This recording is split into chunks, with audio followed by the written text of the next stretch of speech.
Hi friends, how are you? Okay, Bigg Boss అప్పుడే మంట పెట్టడం స్టార్ట్ చేశాడు. రెండు టీముల మధ్య, కామన్ మ్యాన్ మధ్య, సెలబ్రిటీస్ మధ్య మంట పెట్టడం స్టార్ట్ అయిపోయింది అప్పుడే. ఎందుకంటే వాళ్ళకి లగ్జరీ రూమ్ ఇవ్వడం, అగ్ని పరీక్ష ద్వారా వీళ్ళు టాస్కులు గెలిచి వీళ్ళకి అన్ని వస్తువులను ఉన్న లగ్జరీ హౌస్ ఇవ్వడం, వాళ్ళకి కామన్ హౌస్ ఇవ్వడం. ఇమానియల్ అప్పటికే అంటుండు, నాకు నైట్ పూట నిద్ర కూడా పట్టట్లేదు, అసలు చెమటలు పడుతున్నాయి అంటే. నాకు తెలిసి దాంట్లో కామన్ హౌస్లో ఏసీ కూడా లేనట్టుంది. వాళ్ళు తీవ్రంగా ఇబ్బంది పడుతుర్రు. అయితే ఇప్పుడు టాస్కులు కూడా మొదలు పెట్టడం స్టార్ట్ చేసిండు. వాళ్ళ మధ్యలో చిచ్చు పెట్టడం కూడా స్టార్ట్ అయింది. ఇప్పుడు కామన్ మ్యాన్కి సెలబ్రిటీస్ మధ్య ఆల్రెడీ చిచ్చు మొదలైంది. ఇప్పుడు హరీష్ నిన్న పాపం అతను భోజనం చేసేది కూడా ఆపుకొని వాళ్ళకిద్దాం, కామన్ మ్యాన్ సెలబ్రిటీస్కి ఇద్దాం, వాళ్ళు చాలా కష్టపడుతున్నారు, వాళ్ళకి భోజనం లేదు, వాళ్ళకి ఎటువంటి వసతులు, భోజనం కూడా లేదు, ఇబ్బంది పడుతున్నారు అని తన ఫుడ్ కూడా అట్టి పండ్లు అవి తీసుకుపోయి వాళ్ళకి ఇద్దాం అనుకునే లోపల వీళ్ళు కామన్ హౌస్ ఉన్న వాళ్ళు, మిగతా వాళ్ళు, మనం ఒకవేళ వాళ్ళకి ఇచ్చినట్టయితే మనం కూడా మన ఫుడ్ కూడా ఆపేస్తాడేమో బిగ్ బాసు, మళ్ళీ వాళ్ళకి ఎందుకు ఇవ్వడం, మళ్ళీ ఇబ్బంది పడతాం మనం, లేకపోతే హౌస్ మొత్తానికి ఫుడ్ ఆపేస్తాడని అందరూ కామన్ మ్యాన్స్ వాళ్ళ టీం అనడం. దీనివల్ల శ్రీజ కూడా ఎక్కువ హైపర్ కావడం, ఆమె వాళ్ళకి ఫుడ్ ఇవ్వద్దు, దీనివల్ల మనకు బిగ్ బాస్ ఫుడ్ కట్ చేయవచ్చు, అందుకోసం మనం ఇబ్బంది పడతామని చెప్పడం, ఇవన్నీ స్టార్ట్ అయింది అప్పుడే.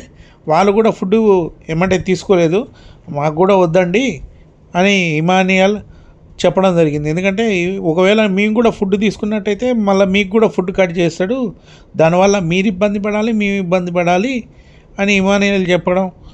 ఇంకా వాళ్ళిద్దరు తర్వాత చివరికి హరీష్ ఫుడ్ తీసుకొని లోపల పెట్టబోతుంటే ఇంతలో పవన్ ఈయన కావాలని కెమెరాకి మంచిగా మంచోడాన్ని నిరూపించుకోవాలని అనడం. దీంతో పాపం హరీష్ లోపలికి వెళ్ళి చాలా బాధపడుతుండు. నా క్యారెక్టర్ అది కాదు, నా బయట క్యారెక్టర్ ఇదే, లోపల క్యారెక్టర్ ఇదే. నేను వాళ్ళకి పాపం ఫుడ్ లేదు, వాళ్ళు ఇబ్బంది పడుతుర్రు, వాళ్ళకి ఎటువంటి ఫుడ్ లేక చాలా ఇబ్బంది పడుతారు, మనం ఇక్కడ తింటున్నాం కదా, వాళ్ళు కూడా మనకెళ్ళి చూస్తుంటారు, వాళ్ళు కూడా ఇబ్బంది పడుతారు, కాబట్టి వాళ్ళకి ఫుడ్ ఇచ్చిన. ఒకవేళ బిగ్ బాస్ ఏదైనా శిక్ష వేసినా నేనే రెస్పాన్స్ అవుతా, దానికి నేనే తీసుకుంటా, దానికి ఎటువంటి శిక్ష వేసినా అని నేను అన్నా, అంతే తప్ప నేనేదో వాళ్ళకి వచ్చి నేను మంచోన్ని అది ఇది చూపించుకోవాలని నా క్యారెక్టర్ కాదు. ఎందుకంటే నా క్యారెక్టర్ జెన్యున్ క్యారెక్టర్, బయట ఇదే విధంగా ఉంటా, లోపల ఇదే విధంగా ఉంటా అన్నాడు. తర్వాత ఇంత లోపల బిగ్ బాస్ ఫుడ్ పంపించిండు అందరికీ, వాళ్ళకి మన కామన్ మ్యాన్ వాళ్ళకి పంపించిండు, సెలబ్రిటీస్ పంపించిండు, వాళ్ళు ఎంజాయ్ చేసుకుంటూ ఫుడ్ తిన్నారు. పాపం కాఫీ కోసం తనుజ గౌడ్ గారు పాపం చాలా ఆశగా ఎదురు చూసారు. పాపం వాళ్ళకి కాఫీ పంపించలేదు, వీళ్ళకి కామన్ మ్యాన్కి లగ్జరీ టాస్క్లో వాళ్ళకి కాఫీ పంపించడం జరిగింది, వాళ్ళకి ఫుడ్ పంపించడం జరిగింది, వీళ్ళకి ఫుడ్ పంపించారు, వీళ్ళు ఎంజాయ్ చేసుకుంటూ తిన. కానీ తనుజ గౌడ్ పాపం కాఫీ కోసం ఎంతో ఆతృతగా చూసింది. బిగ్ బాస్ మాత్రం ఆమెను కరుణించలేదు. కామన్ మ్యాన్ సభ్యులు కూడా ఆమెకి కాఫీ ఇవ్వడానికి భయపడ్డారు. అంటే ఒకవేళ ఈమెకి మళ్ళా మేము కాఫీ ఇస్తే రేపు మళ్ళీ బిగ్ బాస్ ఏమన్నా శిక్ష చేయడం జరుగుతుందా, లేకపోతే మాకు ఫుడ్ కట్ చేయడం జరుగుతుందని వాళ్ళు కూడా భయపడ్డారు.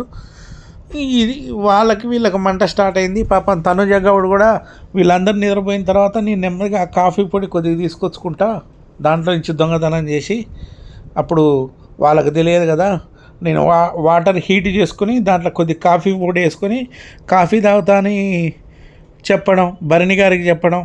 భరణి గారు వద్దులే అంటే, ఇంత లోపల సంజనగర్లో అని నువ్వు కాఫీ ఎడిట్వా, ఓకే తీసుకొచ్చుకో ఏం కాదులే అని ఆమనడం. ఈ లోపల మళ్ళా ఇమానియల్ పాపం హరీష్ని గుండు అంకుల్ అని అన్నాడంట. ఇమానియల్ హరీష్ గుండు అంకుల్ అనేసరికి హరీష్ బాగా కోపంతో, నన్ను ఇంకోసారి అట్లా అనొద్దు, బాడీ షేమింగ్ చేయొద్దు, నువ్వేం మాట్లాడుతున్నావు, నీకు అర్థమవుతుందా అనేసరికి, ఇమానియల్ నీకు నాకు ఫ్రెండ్షిప్ బాండింగ్ ఉంది కాబట్టి ఫస్ట్ హౌస్లోకి వచ్చినప్పుడు ఎక్కువ నీతో ఉన్నా కాబట్టి నేను చొరవ తీసుకొని మన ఇద్దరి మధ్యలో బాండింగ్ పెరగడానికి ఆ విధంగా అన్నా. నువ్వు దానికి ఫీల్ అయితే మాత్రం నేను సారీ చెప్తున్నా, నేను చాలా బాధపడుతున్నా అని ఇమానియల్ అనడం. సారీ చెప్తే ఆ సారీ నేను యాక్సెప్ట్ చేయను, నువ్వు కావాలని బాడీ షేమింగ్ చేసినావు, దీనివల్ల నాకు ఎంత ఎఫెక్ట్. నేను నన్ను ఆ విధంగా గుండు అంకుల్ అనడం కూడా నాకు ఇబ్బందిగా అనిపిస్తుంది. నువ్వు బాడీ షేమింగ్ చేసినావు అని హరిత గట్టిగా ఇమానియల్ని తిట్టడం.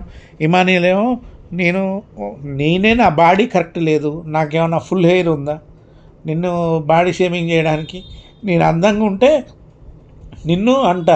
అయితే ఇమానియల్ కూడా క్యాజువల్గా అన్నాడు, పాపం కావాలని అనలే. ఆయన ఆతృత పాపం జోక్స్ వాళ్ళు వేసి వాళ్ళ స్క్రిప్ట్ డైలాగులతో వాళ్ళు ఏదో అన్నారు, కానీ పాపం ఇమానియల్ కూడా కావాలని అనలేదు నాకు తెలిసి. కాబట్టి తర్వాత ఫ్లోర్ క్లీన్ చేస్తుంటే ఇమానియల్, హరిత పాపం శ్రేష్ఠ వర్మ పాపం తనుజ గౌడ్ వీళ్ళు వచ్చి సహాయం చేయబోతుంటే ఇమానియల్ అంటాడు కదా, మళ్ళీ ఆయన కోపడతాడు, హరిత కోపడతాడు, ఎందుకు అనవసరంగా నేను క్లీన్ చేస్తలే అంటే, అదేం లేదు. ఇంత లోపల హరిత లోపలికి వచ్చి, అరే పాపం ఇమానియల్కి చాలా ఇబ్బంది అవుతుంది, హౌస్ చాలా పెద్దగా ఉంది, కింద ఫ్లోర్ క్లీన్ చేయడం కూడా చాలా కష్టమే, ఓకే అండి హెల్ప్ చేయండి ఏం కాదు అని ఇమానియల్ని మెచ్చుకోవడం జరిగింది. కాకపోతే నాకు హౌస్లో కొద్దిగా బాగా ఇంకా మంట అనేది పెరగాలి సభ్యుల మధ్యలో, కానీ ఎక్కువ సుమన్ శెట్టి వీళ్ళందరూ కామ్గా ఉంటారు. భరణి గారే కొద్దిగా చొరవ చూసుకొని అందరితో కలివిడిగా కలిసిపోతుండు. హరిత అయితే ర్యాప్ పాటిస్తుండు, ఆయనది టీం లీడర్ లాగా ఆయన అసలు అందరినీ కంట్రోల్ చేస్తుండు. ఆయన కోపం చూసో లేకపోతే ఆయన ఫేస్ చూసో కంట్రోల్ అవుతుర్రు అంతా. ఇంకా దుమ్ము శ్రీజ ఆమె ఆడిస్తూనే ఉంది అప్పటికే బిగ్ బాస్ని, ఆమె కూడా గేమ్ స్టార్ట్ చేసింది.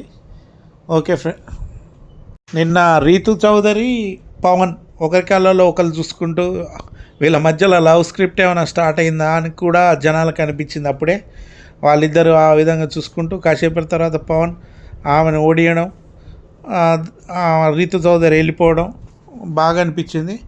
Okay friends, please subscribe my channel, please like my videos, please share my videos. మీతో ఇలాంటి మంచి మంచి విషయాలతో మీ ముందుకు వస్తా. Okay friends.